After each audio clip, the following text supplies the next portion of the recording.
Go ahead. Thank you, Jen. Back to the drone strike. You said last month our over-the-horizon capacity can work and has worked in going after ISIS targets and killing people who went after our troops, but you guys didn't kill people who went after our troops. You killed 10 civilians, including 7 children.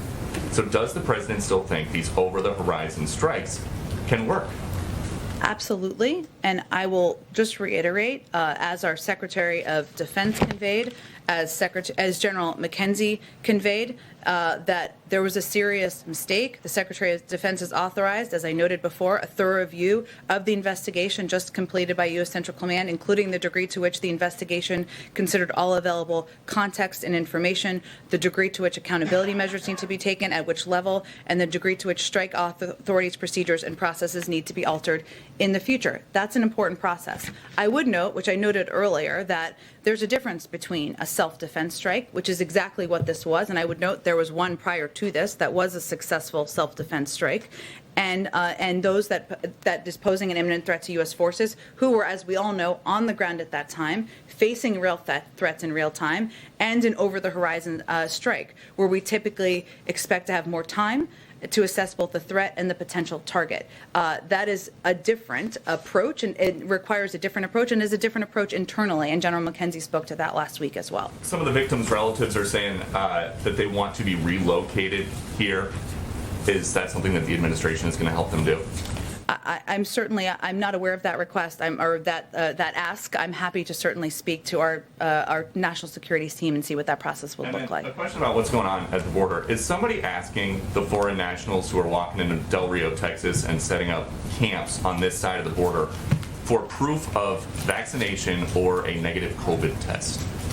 Well, first of all, I can readdress for you or re-talk you through what steps we take. That is the policy for people who fly into the country. So if somebody walks into the country right across the river, does somebody ask them to see their vaccination card? Well, let me explain to you again, Peter, how our process works. As individuals come across the border, and they are both assessed for whether they have any symptoms. If they have symptoms, the intention is for them to be quarantined. That is our process. They're not intending to stay here for a lengthy period of time. I don't think it's the same thing. It's not the same thing. These are individuals, as we've noted and as we've been discussed. We are expelling individuals based on Title 42. Specifically because of COVID, because we want to prevent a scenario where large numbers of people are gathering, posing a threat to the community and also to the migrants themselves. So those are the policies that we put in place, in large part because, again, the CDC continues to recommend Title 42 be in place, given we're facing a global pandemic. Where's the vice president on any of this? Isn't she supposed to be addressing the root causes of migration? Absolutely, and she has been addressing the root causes of migration by working with countries in the region to ensure they have the assistance they need to reduce the number of people who are coming and trying to make those journeys across the border. We've actually seen some reductions in some of those numbers. That doesn't change the fact that this is a very challenging situation in Del Rio. We're working to implement our policies, and we're working to ensure we are also addressing root causes. Just a quick one on boosters. Why did the president say in August, just remember as a simple rule, 8 months after your second shot, get a booster shot if there is not enough data to support that for the general population? Well, what the president also said is that, I want to be very clear, the plan is pending the FDA conducting an independent evaluation of the safety and effectiveness of a third dose of the Pfizer and Moderna vaccines and the CDC's advisory committee.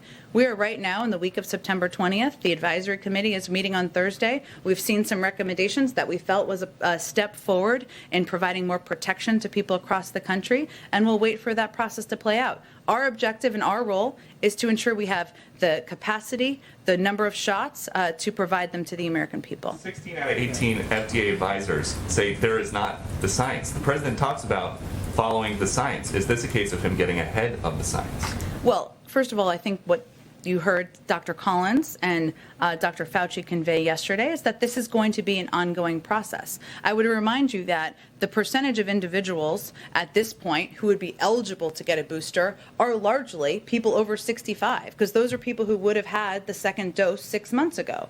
If we're looking at when we're going to have available data. That's what the CDC and the FDA looks at. They need enough data to make assessments. No one is suggesting that there will never be boosters. We are suggesting that there needs to be a process to be seen through for when boosters should be approved and when a broader swath of the population is eligible.